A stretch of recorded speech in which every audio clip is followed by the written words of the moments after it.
तो आज के इस वीडियो में हम लोग डिस्कस करने वाले हैं 10 points to work on to crack CSR NET JRF। तो आप लोगों ने बहुत बार नेट एग्ज़ाम दे दिया, किसी ने एक बार दिया है, किसी ने 2 बार दिया है, किसी ने 3 बार दिया है, 4 बार दिया है। जब तक एज रह रहा है आप लोग सब JRF के लिए ट्राई कर रहे हो, बट क्यों नहीं हो रही है नेट क्रैक? तो चीज़ों को थोड़ा सा इन्वेस्टिगेट करना चाहिए गाइस। जब कुछ चीज़ सॉल्व नहीं हो रहा है आपसे, ये exam obviously one of the toughest exam in our country, तो हर कोई इसको क्रैक नहीं कर सकता, that is also a fact. But बहुत सारे लोग इसको क्रैक करते हैं। तो आप क्यों नहीं क्रैक कर पा रहे हो? तो ये आपको खुद को इन्वेस्टिगेट करना पड़ेगा। सबके लिए अलग अलग रीज़न देखे जाते हैं, बट कॉमन कुछ फैक्टर्स होते हैं जिसके बारे में हम लोग ऑलरेडी बहुत बार बात कर चुके हैं। अभी देखो, अभी जैसे 31 मार्च हो रहा है आज, तो आपके पास लगभग अप्रैल, मई और जून के लगभग आधा, सो अराउंड 2.5 मंथ्स। अगर थोड़ा सा डिले होता है एग्ज़ाम में तो 3 मंथ्स है सर, ज़्यादा कुछ डिले नहीं होगा। इलेक्शन के चलते में थोड़ा बहुत ही चेंज हो, बट आप एक्सपेक्ट करके चलो, टारगेट करके चलो, आपका एग्ज़ाम जून 16 2024 या फिर जून 23 2024, ये 2 पोटेंशियल डेट्स पे ही आपका एग्ज़ाम, जून वाला एग्ज़ाम कंडक्ट हो सकता है। और इस बार नेट के एग्ज़ाम में बहुत कुछ थोड़ा बहुत एडजस्टमेंट भी हुआ है, वो भी आप लोगों को ध्यान में रखना चाहिए। तो ये पॉजिटिव चीज़ है, इसको आप ध्यान में रखते हुए अपना प्रिपरेशन करोगे। तो आई होप कि आप लोग अपना प्रिपरेशन कर रहे हो अपने तरीके से। मैं आज इस वीडियो में 10 ऐसे वेरी इंपॉर्टेंट पॉइंट डिस्कस करूँगा जिसके ऊपर आपको काम करना है अगर आपको CSR नेट JRF क्रैक करना है तो, ठीक है। अगर आपने फिजिक्स ऐप की एप्लीकेशन डाउनलोड नहीं किया तो डाउनलोड कर सकते हैं QR कोड को स्कैन करके भी, या फिर आप डायरेक्ट वेबसाइट को विजिट कर सकते हो डिफरेंट कोर्सेज़ के लिए। अभी ज़्यादा देरी ना करते हुए हम लोग डायरेक्टली चलते हैं। तो यहाँ पे ओके, तो सबसे पहले पहला पॉइंट, जो पहला पॉइंट है जो कि हम लोग यहाँ पे देखेंगे, that is minimum resources minimise your resources and maximise revision.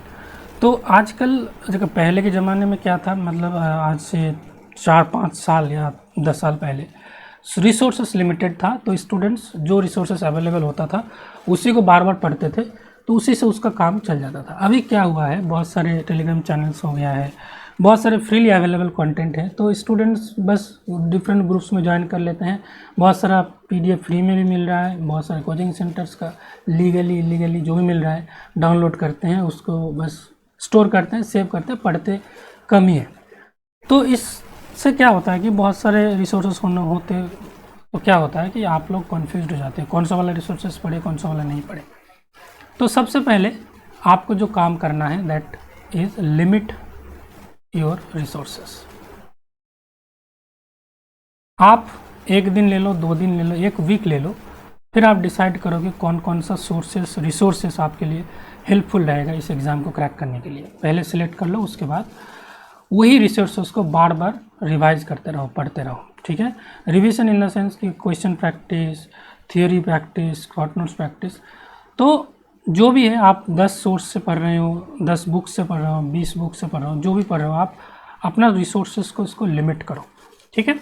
तो ये मोस्ट इम्पॉर्टेंट पॉइंट है जो बहुत सारे स्टूडेंट्स फॉलो नहीं करते, तो वो कहीं पे खो जाते हैं। जितना प्रिसाइज चीज़ों को रखोगे, जितना मिनिमल आप चीज़ों को रखोगे, उतना आपके लिए बेटर रहेगा, ओके। आप एक चीज़ ध्यान रखोगे कि लेस इज़ मोर। आज के टाइम पे लेस इज़ मोर, ये बहुत ही एक स्ट्रॉन्ग कोट है। तो आई होप आप पहला वाला पॉइंट आपको अच्छे से समझ में आ गया है कि लिमिट योर रिसोर्सेस। दूसरा वाला जो पॉइंट है, जो बहुत सारे स्टूडेंट्स करते हैं, बट तरीका गलत है। तरीका बहुत कैजुअल है, करते सब हैं बट इफ़ेक्टिव नहीं होता। क्यों नहीं होता, मैं आपको एग्जांपल देता हूँ। जो आई थिंक 80% या फिर मोर स्टूडेंट्स क्या करते हैं, जो भी आपका फ्री टॉपिक वाइज सॉल्यूशन मिलते हैं, टॉपिक वाइज सॉल्यूशंस मिलते हैं, उसको लेते हैं, उससे क्वेश्चंस प्रैक्टिस करना शुरू करते हैं। मैथमेटिकल मेथड्स, क्लासिकल मैकेनिक्स, सबका ऐसे freely topic wise previous year questions मिल जाता है नेट में, गूगल में सर्च करो, टेलीग्राम में सर्च करो, मिल जाता है, उसको ब्लाइंडली करते रहते हैं। अब उसको नहीं पता कि वो सब फ्री जो सॉल्यूशंस अवेलेबल है उसमें बहुत सारे मिस्टेक्स होते हैं, बहुत सारे क्वेश्चन में ट्रिक्स यूज होते हैं, और बहुत सारे ऐसे क्वेश्चंस हैं जो उस टॉपिक वाइज सॉल्यूशन में देते ही नहीं है। मान लो आपका मैथमेटिकल फिजिक्स से टोटल आपका मान लो 7 क्वेश्चंस आए हैं, आपको उस टॉपिक वाले सॉल्यूशन में 4 से 5 क्वेश्चन से देखने को मिल रहा है। 3-4 क्वेश्चंस जो थोड़ा सा डिफ़िकल्ट है वो सब क्वेश्चन वहाँ पे देखने को नहीं मिलता। तो आप क्या करते हो, आप सिलेक्टेड क्वेश्चन ही प्रैक्टिस करते हो, आपका ओवरऑल सब कुछ क्वेश्चन प्रैक्टिस नहीं हो पाता। तो इसलिए मैं सजेस्ट कर रहा हूँ यहाँ पे प्रीवियस ईयर क्वेश्चन करो, ईयर वाइज करो, ठीक है। आप at least year wise question paper को देख लो, ठीक है। ईयर वाइज क्वेश्चन पेपर को देखो, वहाँ से आप टॉपिक वाइज आप खुद सिलेक्ट करो, ठीक है। आपके मैथमेटिकल क्वेश्चन के जितने क्वेश्चन हैं आप तो पता होगा कौन सा मैथमेटिकल क्वेश्चन है, कौन सा क्लासिकल मैकेनिक्स का क्वेश्चन है, वहाँ से आप खुद टॉपिक वाइज सॉल्यूशन बनाओ। आप कॉपी क्रिएट कर लो, जैसे 9 यूनिट्स के लिए 9 कॉपी आप बना लो, उसमें टॉपिक वाइज आप खुद करो। बट आपका जो मेन रेफरेंस पॉइंट जो होगा वो होगा आपका full length year wise question paper, ठीक है। ना कि जो freely available topic wise solution मिलते हैं वो बहुत सारे स्टूडेंट्स को ये कई बार मिसलीड भी हो जाते हैं, ठीक है ना। एक तो इस जो सॉल्यूशंस अवेलेबल हो तो वो समझ में नहीं आता, बहुत सारे मिस्टेक से भरा हुआ होता है। तो इसी कॉन्टेक्स्ट में एक चीज़ मैं और बोलना चाहता हूँ कि don't rely on any single source of previous year questions. आपको 2 से 3 एटलीस्ट 2 तो रहना ही चाहिए, 2 से 3 आप रिसोर्सेज का यूज़ करें, 2 से 3 PYQs सेट यूज़ करें, ठीक है। आपको अमेज़न फ्लिपकार्ट में मिल जाएगा, या फिर जैसे आप लोग टेलीग्राम पे सर्च करते हो वहाँ से भी 2-3 सोर्सेज तो मिल जाएगा। तो उससे क्या होगा कि आपको एक ही क्वेश्चन का डिफरेंट अप्रोच पता चल जाएगा। आपको प्रीवियस ईयर क्वेश्चन 10-20 बार प्रैक्टिस नहीं करना है, आपको 3 से 4 बार अगर आप प्रैक्टिस करोगे तब भी एनफ है। बट आप एक क्वेश्चन पे एनालाइज करोगे कि इस क्वेश्चन में क्या पूछा गया है, इस सॉल्यूशन आप खुद पहले ट्राई करोगे कि मेरे जो लिमिटेड नॉलेज है, मेरा जो नॉलेज है उससे कोई क्वेश्चन सॉल्व हो रहा है कि नहीं। अगर नहीं हो रहा है तब आप सॉल्यूशन मैनुअल पे जाओगे, इजीली सॉल्यूशन मैनुअल पे नहीं जाओगे, ठीक है। जब आप ट्राई करते करते लग रहा है कि ये तो मेरे पहुंच से बाहर है, तब आप सॉल्यूशन मैनुअल पे जाओगे। सॉल्यूशन मैनुअल में देख लिया, इसके बाद 1-2 और सॉल्यूशन मैनुअल आप देखोगे कि 1-2 और सॉल्यूशन मैनुअल में कैसे किया है, कोई शॉर्ट ट्रिक यूज़ किया है कि नहीं, सब कुछ आपको जानना है। डिटेल सॉल्यूशन तो जानना ही जानना है। डिटेल सॉल्यूशन जानने के बाद आपको ये भी फाइंड आउट करना है कि इसका कोई शॉर्टकट मेथड अवेलेबल है कि नहीं, ठीक है। तो आपका अप्रोच होगा यहाँ से यहाँ, ना कि उल्टा। पहले आपको डिटेल सॉल्यूशंस आपको देखना है, उसके बाद शॉर्टकट पे ही अगर आप फुल्ली रिलाई कर लोगे तब तो प्रॉब्लम हो जाएगा। तो आई होप आप समझ गए होंगे कि PYQs को कैसे प्रैक्टिस करना है। ईयर वाइज चलो, वहाँ से आप टॉपिक वाइज खुद 9 के 9 कॉपीज़ बना लो, फिर उसको बस प्रैक्टिस करते चलो। एग्ज़ाम से पहले 3 से 4 बार अगर PYQs प्रैक्टिस कर लोगे तो आपको ओवरऑल आइडिया आ जाएगी क्वेश्चन को कैसे सॉल्व करना है। प्रीवियस ईयर क्वेश्चन बहुत ही इंपॉर्टेंट है। सबसे पहले आप टारगेट करोगे कि CSR नेट के जो प्रीवियस ईयर क्वेश्चन है आपका 2011 जून से लेके जो लेटेस्ट आपको जितना भी सॉल्यूशन मिलता है, एकदम लेटेस्ट वाला ना भी मिले, जितना मिल रहा है अवेलेबल यूट्यूब में आजकल तो बहुत सारे अवेलेबल सॉल्यूशंस हैं, तो वो सब पहले करोगे। उसके बाद भी अगर आपके पास टाइम बचा है तो आप जेस्ट के PYQs में जाओगे, क्योंकि जेस्ट और नेट का लेवल लगभग सेम रहता है, ठीक है। ये इन दोनों का अगर PYQs अच्छे से कर लिया तब तो एनफ है, मोर देन एनफ है आई थिंक। चलो आगे बढ़ते हैं, तीसरा पॉइंट पे हम लोग चलते हैं। तीसरा पॉइंट जो है, जो कि है practice a lot. Practice makes man perfect, woman perfect. Practice a lot मतलब ज़्यादा, मतलब बहुत ही ज़्यादा। आप ऐसा टारगेट करो कि नेक्स्ट की जो 2.5 मंथ्स में ऐसे क्वेश्चन, इतने क्वेश्चन प्रैक्टिस करूँगा कि 2.5 मंथ्स के बाद मुझे प्रैक्टिस करने की ज़रूरत ही ना पड़े। उसके बाद मैं बस इंटरव्यू में फोकस करूँगा। आप इस लेवल तक खुद को पुश करो प्रैक्टिस करते करते कि आपका न्यूमेरिकल एबिलिटी इतना स्ट्रांग हो जाए कि नेट तो क्रैक हो जाए। उसके बाद जो भी एग्ज़ाम आप दो, आपके पास एक कॉन्फिडेंस है रिटर्न तो मेरा ऐसे ही निकल जाएगा। तो फिर आप फुल इंटरव्यू के लिए फोकस करोगे। नेट का प्रिपरेशन और इंटरव्यू का प्रिपरेशन थोड़ा सा अलग होता है। इंटरव्यू के लिए नेट का प्रिपरेशन तो आपको चाहिए, प्लस कुछ एडिशनल चीज़ें भी आपको चाहिए, जो मैं बाद में कभी डिस्कस कर लूँगा।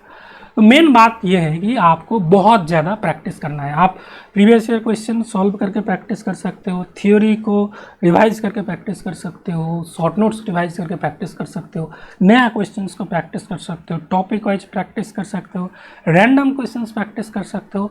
जितना ज़्यादा हो सके एक डेडिकेटेड टाइम आप दिन का रखो जहाँ पे आप बस प्रैक्टिस से प्रैक्टिस करोगे, एकदम प्रैक्टिस करके फोड़ दोगे। तीसरा पॉइंट ये है। चौथा जो पॉइंट है, B regular and discipline. Self discipline is the magic power that makes you virtually unstoppable. अब देखो, एक दिन आपने पढ़ लिया 8 घंटा 10 घंटा, दूसरे दिन मेरा मन नहीं कर रहा है, आज मन नहीं कर रहा है। वो एक मीम आपने देखा नहीं, आज पढ़ाई का मन नहीं कर रहा है, थोड़ा सा इंस्टाग्राम पे स्क्रॉल कर लेता हूँ, यूट्यूब वीडियोस देख लेता हूँ। ऐसा करने से नहीं चलेगा। आप एक मिनिमम आवर्स रखोगे कि लेट्स से मैं एक एग्जांपल देता हूँ, 6 आवर्स मुझे स्टडी करना ही करना है, ठीक है। ये मिनिमम आप अपना रेंज सेट करोगे, कुछ भी हो जाए, ठीक है ना, आपका ब्रेकअप हो जाए, कुछ भी हो जाए, 6 घंटा आप स्टडी करोगे ही करोगे। ये मिनिमम, मैक्सिमम आप 10-12 घंटा ऐसे कुछ कर सकते हो। तो ऑन एवरेज आप 8 आवर्स अगर दिन का दे रहे हो तो that is sufficient to crack this exam. बहुत ज़्यादा आपको नहीं करना है। और नींद भी ज़रूरत है आपका 7-8 घंटे का, आपका 7 to 8 hours of total deep sleep is required. और कोशिश करो ये रात में ही हो, ठीक है। ये मैं खुद कर नहीं पा रहा हूँ, रात को जागता हूँ, दिन को सोता हूँ, बट आप लोग ऐसा कोशिश करो, night is made for sleeping.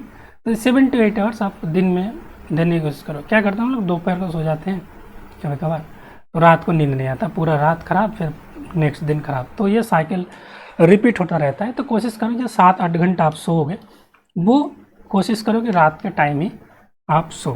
तो बी रेगुलर एंड डिसिप्लिन। एक कोट में हमेशा लिख के रखते हैं, यहाँ पे लिखा, you will never always be motivated, so learn to be discipline. मैं एक कोट आपके लिए भी लिख देता हूँ, मैं देखो दीवार से लिख रहा हूँ, you will never always be motivated. देखो हर वक्त आप मोटिवेटेड नहीं रहोगे, so must learn to be discipline, ठीक है। कुछ भी हो जाए, 6 घंटा मिनिमम जो आवर्स आपको देना है वो हमेशा ही देना है, ठीक है। मन करे ना करे, मन ना करे तो ठीक है, एटलीस्ट 6 घंटा पढ़ लो, उसके बाद उठ जाओ, फिर घूमो, रील देखो, जो भी करना है करो। 5वें पॉइंट के ऊपर चलते हैं। Make complete short notes for all the subject at least 1.5 months before the exam. Exam के 7 दिन पहले शॉर्ट नोट्स बना रहे हो तो उसका क्या फ़ायदा, आप ठीक से रिवाइज नहीं कर पाओगे। 1.5 मंथ्स पहले अगर आपका पूरा शॉर्ट नोट्स कंप्लीट हो जाता है तो 1.5 मंथ्स ना हो, एटलीस्ट 1 मंथ तो होना ही चाहिए, क्योंकि शॉर्ट नोट्स एक ऐसा चीज़ है जिसको आपको 10-15 बार एटलीस्ट रिवीजन हो जाना चाहिए। क्योंकि शॉर्ट नोट्स इतने बार अगर रिवीजन करोगे तब भी एग्ज़ाम के दिन आई थिंक 1-2 घंटे में पूरा चीज़ आपको एक बार आप रिवाइज कर पाओ, ठीक है। जितना ज़्यादा बार आप रिवीजन करोगे शॉर्ट नोट्स, उतना कम टाइम में आप पूरी चीज़ों को कंप्लीट कर पाओगे, ठीक है। तो अगर 10-15 बार रिवीजन करना है तो ऑब्वियसली आपका 1 मंथ पहले सब कुछ रेडी हो जाना चाहिए। तो शॉर्ट नोट्स चाहे आप कहीं से ख़रीदो या फिर खुद बनाओ, जो भी आपको सूट करे, शॉर्ट नोट्स तो आपके लिए ज़रूरी बनना चाहिए। तो मैं आपको बोलूँगा शॉर्ट नोट्स खुद से बनाओ, और रेफरेंस के लिए किसी और का शॉर्ट नोट्स देख सकते हो, बट आपका शॉर्ट नोट्स आपका एकदम पर्सनलाइज्ड होना चाहिए।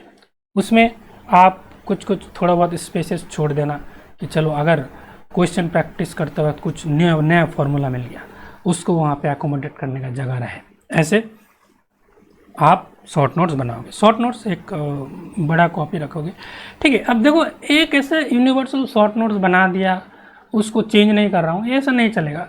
आपका जो शॉर्ट नोट्स होगा वो पहले बहुत ब्रॉड नोट होगा, ठीक है ना। मान लो आपका शॉर्ट नोट्स बना 100 पेज का, उसको आपको धीरे धीरे रिड्यूस करना होगा, 90 पेजेस, 70 पेजेस, फिर उसको और छोटा करोगे। फिर ऐसे लास्ट में इतना छोटा करोगे, एक सब्जेक्ट के लिए 5 पेज हो, 5 पेजेस पर सब्जेक्ट, ठीक है। अब कुछ ऑन एवरेज मैं आपसे बोल रहा हूँ, कुछ सब्जेक्ट्स में वो 5 से 10 हो सकता है, कुछ में 5 से 3 हो सकता है। जैसे मैथमेटिकल मेथड्स की बात करूँ, उसमें 5 पेजेस में करना मुश्किल है, वो थोड़ा ज़्यादा होगा। उसके कॉन्ट्रारी में आप एटॉमिक मॉलिक्यूलर फिजिक्स लो, वो मान लो 3-4 पेज में ही निपट जाए। पार्टिकल फिजिक्स से 1-2 पेज में निपट जाए, न्यूक्लियर फिजिक्स से वो 2-3 पेज में निपट जाए। वहाँ पर इलेक्ट्रोमैग्नेटिक थ्योरी है, उसमें 6-7 पेज लग जाए। तो ऑन एवरेज 5 पेज से ज़्यादा ना हो, ठीक है। तो समझ गए, ये शॉर्ट नोट्स तो बनाना ही है। नेक्स्ट 6वां point, 6th point, start giving mock test at least 1.5 months before exam. आप लोग देखो, ज़्यादातर स्टूडेंट्स का मेंटेलिटी ये रहता है कि एग्ज़ाम के 15 दिन पहले टेस्ट सीरीज ज्वाइन करते हो, फिर आप मतलब 25% टेस्ट ही दे पाते हो। लगता है कि ठीक है, चलो 2-3 टेस्ट दे दिया, फुल लेंथ टेस्ट, काम हो जाएगा। एग्ज़ाम के दिन तो मेरे ऊपर कुछ भूत प्रेत आ जाएगा, मैं सारे क्वेश्चन कर दूंगा। ऐसे नहीं होता है दोस्तों, आपको थोड़ा सा जल्दी टेस्ट सीरीज ज्वाइन करना चाहिए। एटलीस्ट 1.5 मंथ्स आपको पहले ज्वाइन करना है, क्योंकि देखो टेस्ट में आपका बहुत सारा यूनिट टेस्ट रहता है, सिंगल यूनिट टेस्ट रहता है, बाई यूनिट टेस्ट रहता है, आपका हाफ सिलेबस टेस्ट रहता है, बहुत सारा टेस्ट रहता है, ठीक है ना। फुल लेंथ टेस्ट रहता था 10 मान लो, जो हमारे टेस्ट सीरीज की बात कर रहा हूँ। तो ये सारे टेस्ट को अगर आप 2-3 दिन के भी गैप में दोगे, तब भी आपको एटलीस्ट 1.5 मंथ्स to 2 मंथ्स तो लगेगा ही ना। तो अगर आप पहले टेस्ट सीरीज ज्वाइन करके रेगुलरली टेस्ट देना शुरू करते हो, तब आप सफिशिएंट गैप रख के एग्ज़ाम दे सकते हो, प्लान कर सकते हो, तब आपको इम्प्रूवमेंट करने का मौका मिलेगा। 15 दिन पहले ज्वाइन करके आप क्या इम्प्रूवमेंट करोगे? वो बस आपको आईना दिखाएगा कि चलो ये आपका मिस्टेक्स है, बट उस मिस्टेक्स को रेक्टिफाई करने का मौका नहीं मिलता आपको। तो अगर थोड़ा जल्दी आप टेस्ट सीरीज ज्वाइन करते हो, तो आपको सफिशिएंट टाइम मिलता है to work on your mistakes, okay, to devise new strategy. क्योंकि एग्ज़ाम में वो 3 घंटा आपको एक प्रॉपर स्ट्रैटेजी चाहिए।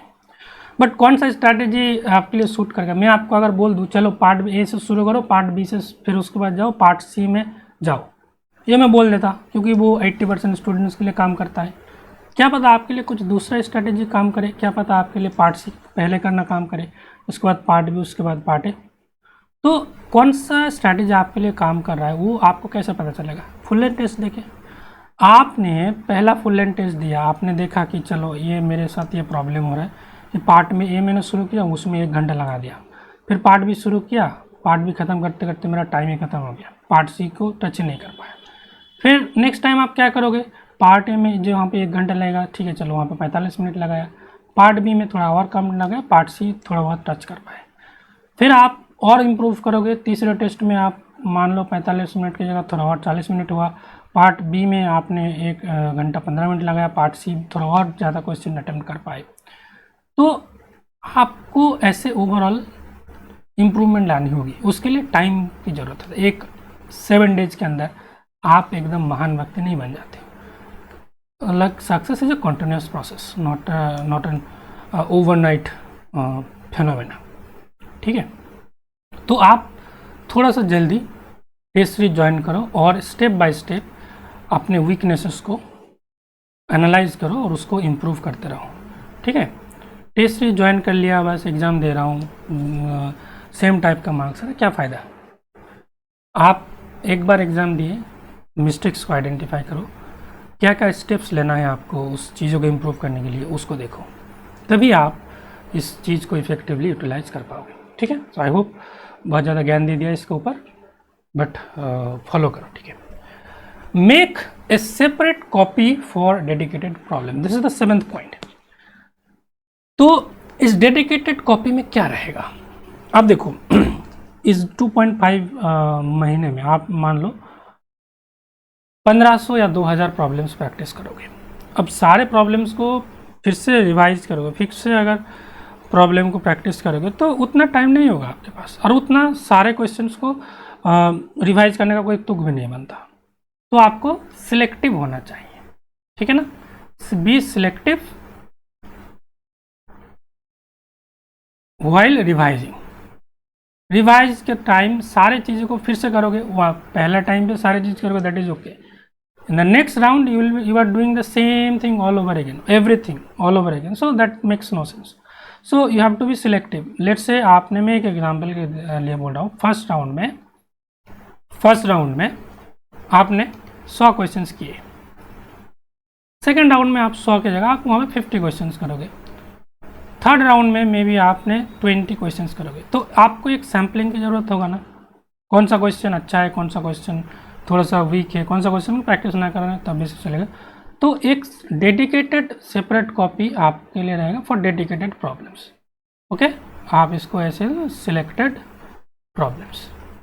तो इस सिलेक्टेड प्रॉब्लम्स में कौन सा क्वेश्चन हो सकता है, जो मान लो जो क्वेश्चन रिपीटेडली आता है, मान लो ग्रीन्स फंक्शन की प्रॉब्लम, ग्रीन्स फंक्शन के मान लो 3-4 क्वेश्चन आपने वहाँ पे रख दिया. वेरिएशनल मेथड के ऊपर क्वेश्चन बार बार आता है, तो वेरिएशनल मेथड्स की क्वेश्चंस रख दिए वहाँ पे. बॉर्न अप्रॉक्सीमेशन के ऊपर बीच बीच में क्वेश्चन आते हैं और वो करना ही पड़ेगा, तो उसके ऊपर 3-4 क्वेश्चंस वहाँ पे रख दिए. डब्ल्यू के भी अप्रॉक्सीमेशन के ऊपर क्वेश्चंस आते हैं और ये सब क्वेश्चन आपको 5 मार्क्स दे सकता है.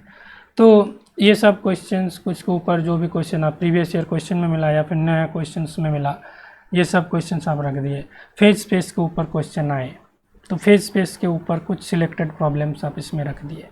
ठीक है, सेल मॉडल के ऊपर क्वेश्चन आ रहे हैं, ग्राउंड स्टेट सिम्बियोटिक के ऊपर कुछ क्वेश्चन आ रहे हैं, लिक्विड ड्रॉप मॉडल के ऊपर कुछ क्वेश्चन आ रहे हैं, जो मतलब स्टेबल आइसोबार निकलने के लिए आपको क्वेश्चन आ रहे हैं. तो उसका रिलेटेड कुछ 2-3 प्रॉब्लम रख दो. ऐसा नहीं कि लिक्विड ड्रॉप मॉडल के ऊपर मान लो मैं I can create 10 problems and out of 10 problems में 2-3 problems are different, remaining problems are basically same. So you have to select 2-3 good problems and you can write, and in future when you will revise only those 2-3 problems. In this way it will help. मान लो पार्ट्रावेशन के ऊपर आप मतलब लाखों नहीं 100-200 questions आपको मिल जाएंगे. Particle in a box है, मान लो वहाँ पे आपको, आप चाहो तो सारे क्वेश्चन को अगर आप इकट्ठा कर लो, वहाँ पे 150-200 क्वेश्चन बन जाएगा. तो कोई तुक बनता है सारे क्वेश्चन को बार बार रिवाइज करने का, एक बार कर लो ठीक है. तो वहाँ से आप मान लो 10 ऐसे कोई अच्छा क्वेश्चंस, 10 भी नहीं चाहिए, 6-7 ऐसे कुछ अच्छा क्वेश्चंस उसमें डेडिकेटेड कॉपी में रख लो, उसको रिवाइज करो. तो उसके ऊपर जो भी क्वेश्चन इन फ्यूचर आएगा आप कर सकते हो. ठीक है, एंगुलर मोमेंटम हो गया, और भी बहुत सारे ऐसे इंपॉर्टेंट टॉपिक्स हैं जिसके ऊपर आप मान लो ऑन एवरेज 3-4 ऐसे सैम्पल प्रॉब्लम्स आप अच्छे से लिखोगे, इसके अंदर रखोगे, ताकि बार बार उसको आप प्रैक्टिस कर पाओ. ठीक है, तो make a separate copy for dedicated problems. In this way आपको क्या होना, आपको चीज़ों को लिमिट करना है. Go back to the first point. मैंने पहला पॉइंट इसलिए जानबूझ के रखा है कि that is the I like essence. What was the first point? The first point was minimize resources and maximize revision. तो ये डेडिकेटेड कॉपी क्रिएट करके आप अपने रिसोर्सेज को लिमिट कर रहे हो. ठीक है ना, एक दिन आप बैठ गए, एक वीक में सारे लिमिट तो नहीं कर पाओगे, एक आइडिया मिलेगा. ये जो limiting your resources, this will come over time. It may take 1 month, it may take 2.5 months, 2 months. ठीक है, तो ये कॉन्टिन्यूस प्रोसेस है कि आपको चीज़ों को लिमिट करना पड़ेगा, क्योंकि then your brain will be able to handle them efficiently. Otherwise लगेगा कि चीज़ें हाथ से निकल रहा है. और ये जो रिवीजन वाला प्रोसेस है, this is kind of boring लगेगा, बट आपको एक डेडिकेटेड टाइम रखना पड़ेगा इसके लिए. Otherwise things will be very much मुश्किल. आपका दिमाग आपको हर वक्त ये बोलेगा कि चलो, आपका मान लो 70% चीज़ें कवर हो गया है, तो आपका दिमाग आपको बार बार बोलेगा कि चलो उस बाकी के 30% करो. आपका जो इंडिविजुअल, आपका जो दिमाग आपको कभी नहीं बोलेगा, बीच बीच में बोल सकता है, आपका इनसिक्योरिटी बोलेगा कि चल भाई 70% को रिवाइज कर ले, बट आपका मन चाहेगा कि वो 30% को पहले कर लो, उसके बाद 100% को पूरा रिवीजन करो. तो ऐसे नहीं चलता गाइज. आपको दोनों चीज़ों को एक साथ लेके चलना है. ठीक है, फॉर एन ओवरऑल ग्रोथ. आप सोचो आपका बॉडी है, एक हाथ आपका बहुत ज़्यादा मोटा हो गया, एक हाथ पतला रह गया, तो कैसे? This is not growth. Okay, same thing applies here. चलो आगे बढ़ते हैं. Next point, make a personalised mistake book. अब आपका क्या क्या मिस्टेक, आप किस टाइप का मिस्टेक्स करते हो वो आपके एक पर्सनल मैटर है। एक टाइप का मिस्टेक जो आप करते हो वो मैं ना करूँ, और मैं एक टाइप का जो मिस्टेक करता हूँ आप ना करो। सो आपके पास एक पर्सनलाइज्ड मिस्टेक्स बुक होना चाहिए। आप रिवाइज करते वक्त, प्रीवियस ईयर क्वेश्चन करते वक्त, टेस्ट देते वक्त जिस टाइप का भी मिस्टेक्स कर रहे हैं वो सारे आप एक छोटा मोटा कॉपी लो। बहुत ज़्यादा मिस्टेक बुक तो बहुत मोटा नहीं है, ऑल्दो यहाँ पे मोटा दिख रखा हूँ, छोटा सा पतला सा कुछ ऐसा छोटा सा बुक लिख लो, हैंडी रखो, मतलब डेस्क पे रखोगे, तो जो भी मिस्टेक्स हो रहा है उसको आप लिख लोगे। अगर आप बस दिमाग में रखोगे तो दिमाग से निकलने में टाइम नहीं लगेगा, बट आप उसको अगर नोट डाउन कर लो, अपने लैंग्वेज में करो। आप अगर बंगाली मीडियम के स्टूडेंट्स हो, आपका मदर टंग बंगाली है तो बंगाली में लिख के रखो। अगर आपका मदर टंग हिंदी है, you can write it in Hindi. If your mother tongue is Tamil, Telugu etcetera, then you can write them in your own mother tongue. Okay, तो ये आपका पर्सनलाइज्ड है। अगर आप इंग्लिश में कंफर्टेबल है then you can write those mistakes in English. Okay, जैसे मैंने एक लिखा है टोटल करंट डेंसिटी को, टोटल करंट को करंट डेंसिटी समझ लिया था। इस टाइप का छोटा मोटा मिस्टेक आपको देखने को मिल सकता है। जो क्वेश्चन सेट किए जाएंगे एग्जाम में, वहाँ पे जानबूझ के मान लो आपका टोटल करंट पूछा है, total what is the total bound current, ठीक है, आपने क्या कर दिया, टोटल बाउंड करंट डेंसिटी का कुछ निकाल, आपको लगा यार ये वाला ऑप्शन तो मैच हो रहा है, आपने दूसरा तीसरा ऑप्शन पे गया नहीं, एक नंबर अच्छा दिख रहा है चलो इसको मार दो। आपको पूछा है टोटल बाउंड करंट कितना है, ना कि टोटल बाउंड करंट डेंसिटी कितना है। टोटल डेंसिटी के वक्त टोटल नहीं आएगा। तो ये सब छोटा मोटा चीज़ आपको ध्यान में रखना है। मैं तो बस एक एग्जाम्पल दिया हूँ। तो ऐसे आप एक पर्सनलाइज्ड मिस्टेक बुक क्रिएट करोगे, that will be very much personalised. आप ये वाला बुक में भी किसी को ना दिखाओ, जब JRF क्रैक कर लोगे तब आप अपने जूनियर को लेक्चर दे सकते हो कि चलो बंधु ऐसे ये सब मिस्टेक्स आपको नहीं करना है, ठीक है। अब देखो ये 9 नंबर पॉइंट है, थोड़ा सा मेरा पर्सनल ओपिनियन है। Use more than one place of study. एक जगह पे आप बार बार 24 घंटा या फिर जितने भी टाइम आप पढ़ रहे हो एक जगह पे मत पढ़ो। थोड़ा सा आप मान लो आपका जो डेडिकेटेड प्लेस है, आपका मे बी रूम हो सकता है, आपका PG रूम हो सकता है, या फिर कुछ और रूम हो सकता है, आपका पर्सनल रूम हो सकता है, उसमें मान लो आप दिन में आपने, मान लो मैं एग्जांपल देता हूँ 10 घंटा पढ़ते हो, तो ठीक है 10 घंटे में से आप 7 घंटा आप अपने जो डेडिकेटेड प्लेस है उसमें पढ़ो। एटलीस्ट कुछ टाइम्स 3 आवर्स और सो एक कुछ और प्लेस में पढ़ो, ठीक है। तो कोई लाइब्रेरी, आप लाइब्रेरी ज्वाइन कर सकते हो, ठीक है। लाइब्रेरी में आप मान लीजिए 4-5 घंटा, या फिर अगर आप 7 घंटे लाइब्रेरी में बिताना चाहते हो, ठीक है, दैट इज ऑल्सो ओके। 3 घंटा आप रूम पे पढ़ो, या फिर आप 3 घंटा लाइब्रेरी में पढ़ रहे हो, 7 घंटा रूम पे पढ़ो। मैं बोला use more than one place of study, तो आपको थोड़ा ज़्यादा बेनिफिट मिलेगा, ये आप करके देखना। और लाइब्रेरी एक बेटर ऑप्शन है। अगर आपके पास ऐसा उपाय है तो आसपास के लाइब्रेरी ज्वाइन कर सकते हैं। लोग जैसे जिम ज्वाइन करते हैं, आप लाइब्रेरी ज्वाइन करो। लाइब्रेरी में आपका जो पढ़ाई का जो इफ़ेक्टिव स्टडी होता है वो बेटर होता है। मैंने ये खुद नोटिस किया है, आप लोगों को मैं बोल रहा हूँ, इफ़ेक्टिव स्टडी के लिए लाइब्रेरी बहुत ही ज़रूरी है। आपका अगर कॉलेज स्टूडेंट हो, आप यूनिवर्सिटी में पढ़ते हो, तो यूनिवर्सिटी या कॉलेज का लाइब्रेरी, तो जब आपका क्लास नहीं है तब वहाँ पे 2-3 घंटा स्पेंड करो, रात का टाइम भी जा सकते हो। या फिर अगर आप पास आउट हो गए हो लेट से, तो आपके आसपास लोकेलिटी में लाइब्रेरी तो मिलेगा ही। ये अगर आप गांव में रहते हो, आपके पास कोई दूसरा ऑप्शन नहीं है लाइब्रेरी ज्वाइन करने का, तो आपका एक डेडिकेटेड प्लेस तो है ही। उसके अलावा भी इधर उधर आप आसपास चले गए, गार्डन में चले गए, या फिर किसी और जगह चले गए, वहाँ पे थोड़ा बहुत टाइम बस टू चेंज योर इन्वायरमेंट, तो आपको अच्छा भी फील होगा, आपका जो स्ट्रेस भी रिलीज होगा, और ये एक आपको इफ़ेक्टिव स्टडी माहौल भी क्रिएट करेगा। जब भी आपको लगे क्यों नहीं हो रही पढ़ाई, तो आप थोड़ा सा प्लेस को चेंज कर लें। कभी नदी, जो आपके जो गंगा घाट है, बहुत जगह पे गंगा तो बहता है पूरा कंट्री में, गंगा घाट साइड चले गए, किसी अच्छे बड़े पेड़ के नीचे चले गए, तो what I mean to say, change your study place time to time, ठीक है। आपका डेडिकेटेड जो स्टडी प्लेस है उसको छोड़ के किसी और जगह आप यूज़ कर सकते हो। Library is the best option according to me. And the last point, 10th point, last but not the list, maintain healthy lifestyle. Healthy lifestyle में यहाँ पे आपको सबसे ज़्यादा जो पॉइंट आपको देखना है वो आपको diet. You have to keep a good diet. कितना फ्रूट्स खा रहे हो, कितना प्रोटीन आप इंटेक्ट कर रहे हो, वेजिटेरियन हो नॉन वेजिटेरियन जो भी हो, आपके डाइट के अनुसार आपको एक जो सफिशिएंट आपका जो न्यूट्रिशन वैल्यू आपके बॉडी के लिए ज़रूरत होता है वो आपको लेना होगा। नहीं तो आप मान लो जो 8-10 घंटे का स्टडी प्लान कर रहे हो वो आप नहीं कर पाओगे, ठीक है। तो health is wealth, this one you have to keep in mind.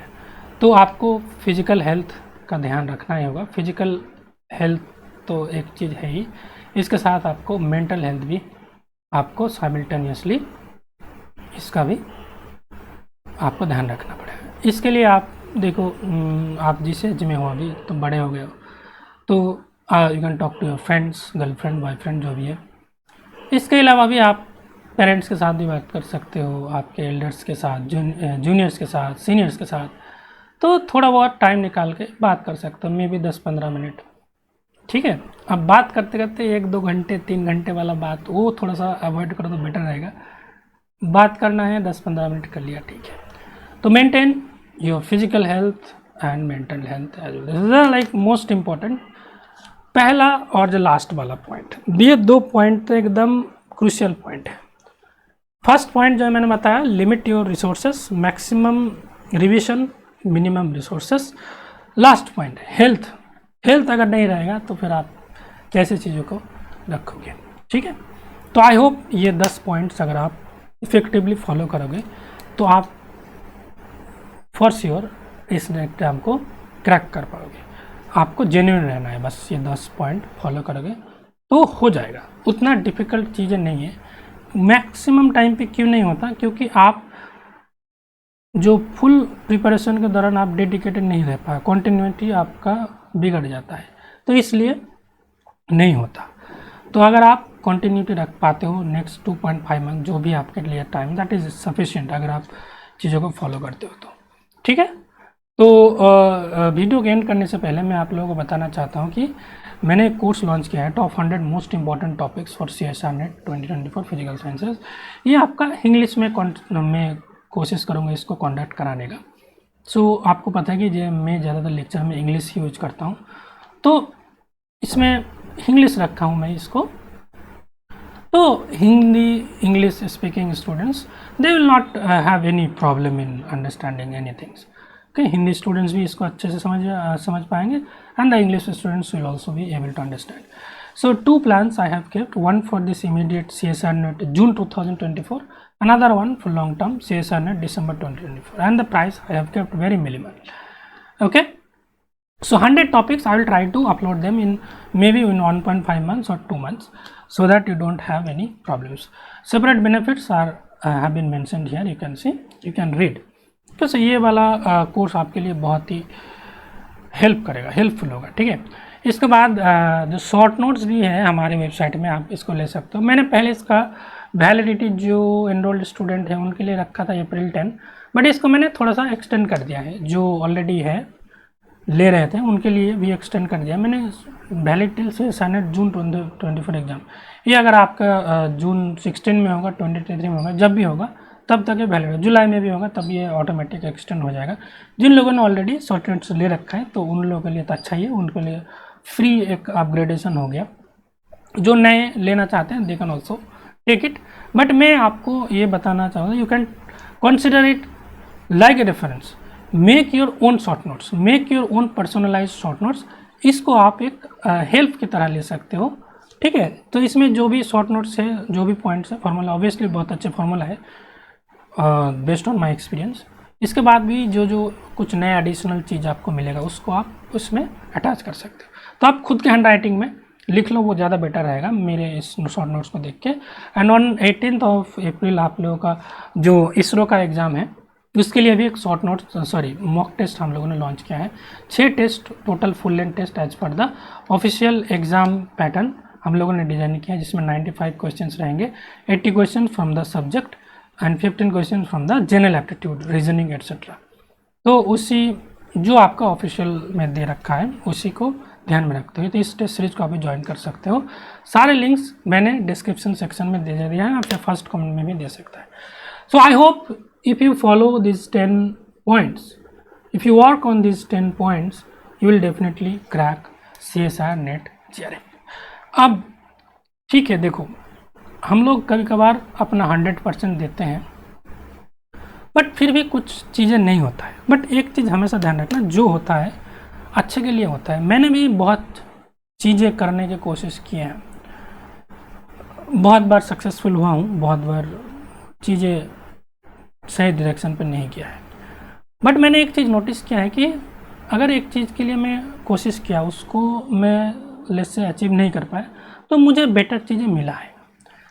तो ऐसे ही आप लोग लाइफ में भी यू गिव योर 100%, बाकी फल देना आपके हाथ में, फल पाना आपके हाथ में नहीं है, बट 100% देना आपके हाथ में है, तो उसी को आप दे दो। उसके बाद अगर नेट क्लियर नहीं भी हुआ, उससे बेटर चीज़ आपको मिलेगा।